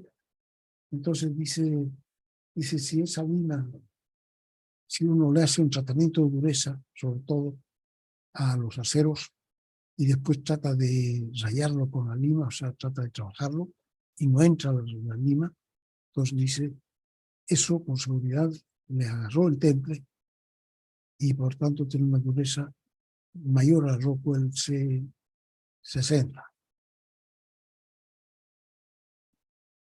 Dureza Brenner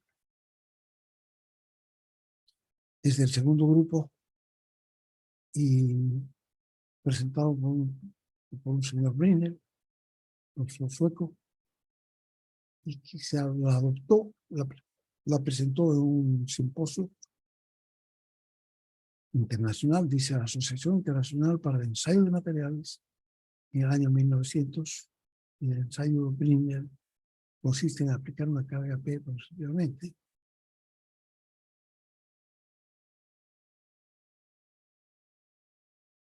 Y entonces el penetrador es una bola de acero endurecido, muy dura. Existe entonces desde el año 1900, en que la presentó el profesor Brenner, la Asociación Internacional para el Ensayo de Materiales. Entonces la adoptaron como ensayo de prueba superficial, y consiste en aplicar entonces una carga P de forma progresiva mediante una bola, o sea, se aplica mediante una bola, se llama el penetrador.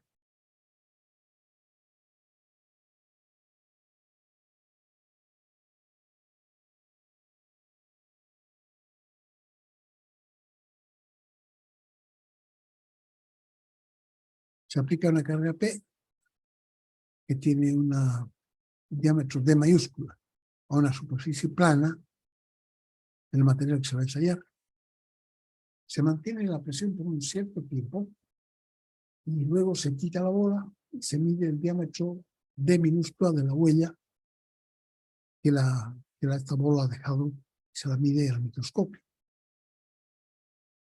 O también se mide la profundidad H, aunque eso no es normal. Lo normal en la dureza Brenner es medir el diámetro de la huella. Se quita el penetrador, esta bola, y se mide D minúscula. Entonces se puede calcular la dureza Brenner hardness. Hardness, H viene de hardness Brenner, B de Brenner, que es igual a la carga partido por la superficie de la huella. Y la superficie de la huella se la puede anotar así.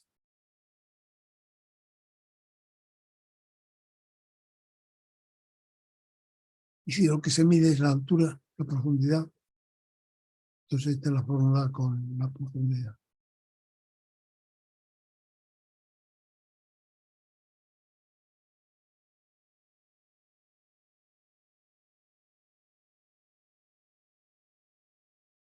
Las unidades que tiene entonces la dureza Brinell serían carga, que está en kilogramos, fuerza, cae kilos, y la superficie que se mide en el sistema métrico, se mide en milímetros para la superficie de la huella, que es muy pequeñita. Se puede ver en el gráfico más abajo para ceros ordinarios y recursidos con menos de 0,8% de carbono, el número de dureza Brinell y la resistencia de retracción haya. Entonces, fíjense que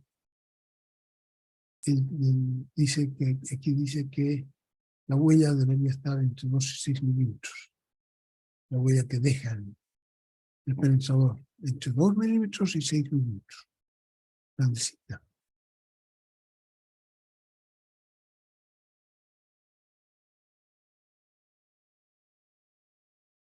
Y resulta ser que ¿qué relación hay entre la dureza Brinell y la resistencia a la atracción de un material? Pues nosotros lo que nos interesa muchas veces conocer es cuál es la resistencia a la atracción del material. Y se ve que para aceros y también para fundiciones de fierro tienen una relación lineal. O sea que conociendo la una podemos conocer la otra siempre que conozcamos el.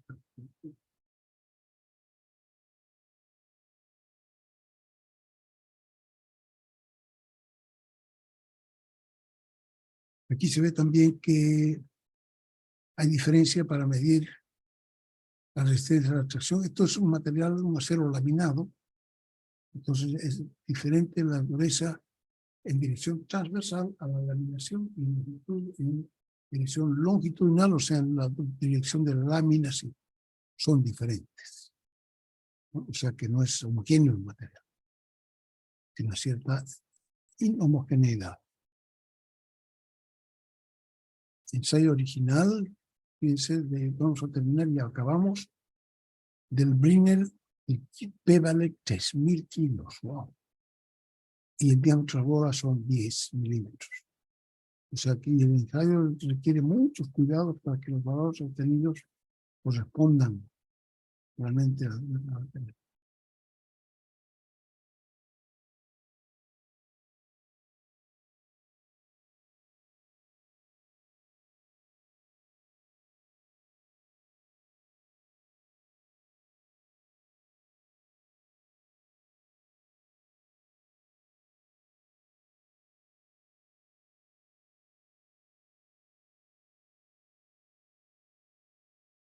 Entonces vamos a quedar aquí.